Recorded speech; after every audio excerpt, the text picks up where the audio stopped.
अब तक की अहम तरीन खबर शामिल करते हैं। कराची से ब्यूरो चीफ अरशद अली की रिपोर्ट के मुताबिक SSP जिला मलेर का रात गए जिला मलेर के मुख्तलिफ अमाम बारगाहों और जुलूसों की रोड्स का दौरा। SSP जिला मलेर काशिफ आफ्ताब अब्बासी ने मलेर जाफिर तैयार सोसाइटी के अमाम बारगाहों का दौरा किया और सिक्योरिटी के हवाले से इंतजामात का जायजा लिया। SSP जिला मलेर ने गाजी चौक जाफिर तैयार में कायम पुलिस कंट्रोल रूम का मुआयना भी किया और मुतल्लिका पुलिस अफसरान ने सिक्योरिटी इंतजामात के मुतालिक ब्रीफिंग दी।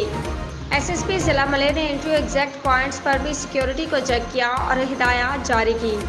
शिया तंजीमों के अहदेदारान ने SSP जिला मलेर और मलेर पुलिस की जानिब से किए जाने वाले इंतजामात को मुनासिब और तसल्ली बख्श करार दिया।